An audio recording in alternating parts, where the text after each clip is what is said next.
ये मेरी तरफ से उनको गिफ्ट कर दे। जब हुजूर की आमद हुई, सरदार मक्का ने घर सजाए, तो गायब से जब अल्लाह की तरफ से आवाज आई कि ऊँटनी की बहार ऊपर रख दो, जिस जगह पे ऊँटनी बैठे वहां तशरीफ लाओ। हुजूर की आमद अपने ही घर में हुई, किसी सरदार मक्का के घर में हुजूर नहीं बैठे। तो उसके बाद वो जो अबू अयूब अंसारी के घर नाची आई, तो कितना मुकाम बुलंद है उनका। अरे रहमानी बरादरी के नौजवानों, आपका सर फख्र से बुलंद होना चाहिए। बवसीला आपकी दादी परदादी हलीमा सादिया, जिनके खामद हारिस रज़ी अल्लाह ताला अन्हु बर्तन बनाते थे, जिनके घर से वो फतवा हुजूर के गले पे लगाया, आज तुम्हारे घरों में उसकी शफा है। तुम्हारे घर बवसीला हलीमा सादिया हुजूर आए, आपको फख्र होना चाहिए।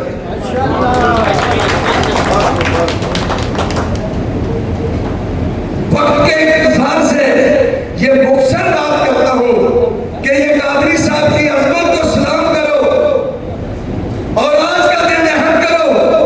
हर नमाज में जो भी पढ़ते हो उनकी रूह को बख्शो, जिन्होंने पिंडी की सरजमीन में जालिम हुक्मरानों के सामने बराबरी का आलम बुलंद किया, और वो शमा वो रिसाला आज सेठ गुलाम मंसूर साहब उसको जिंदा कर रहे हैं।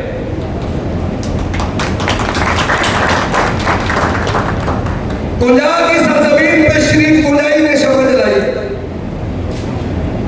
गुजरावाली की सरजमीन में हाजिर मोहम्मदीन ने जो वली अल्लाह वक़्त के इस्तिखारा किया, और उनको जब ये इशारा हुआ कि वो रहमान ने आपके घर हुजूर भेजा, रहमान की निस्बत से रहमानी रजिस्टर कर।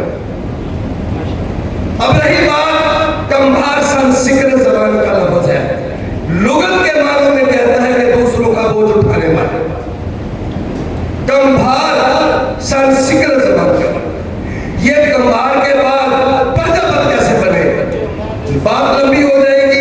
एक बादशाही में 6 माह के बाद हमारे बुजुर्ग बर्तन तब्दील करके जाया करते थे। दूसरी बादशाही से गन्ने का गट्ठा आया, वहां गन्ने की फसल नहीं थी, काश्त के लिए दिया, वजीरों का इम्तिहान था, हमारे बुजुर्गों को भी उन्होंने एक उसमें से 20 टोटा 2 दे दिए। उन्होंने घर जाके मिट्टी ऊपर डाल के पानी डाला, फसल बन गई। 6 माह के बाद वो बर्तन तब्दील करने गए, जिस बादशाह ने गट्ठा दिया था, तकाजा किया बादशाह से उसकी काश्त कितनी की, जवाब नदारत, कहा इनको कुल में पीट दो, जिन्होंने जाया कर दिया उस बीज को। तुम्हारे रहमानी ने कहा इनको आजाद करो, ये गट्ठा मैं लाता हूँ, ये नस्ल से नस्ल मिलाओ और एक की काश्त करो।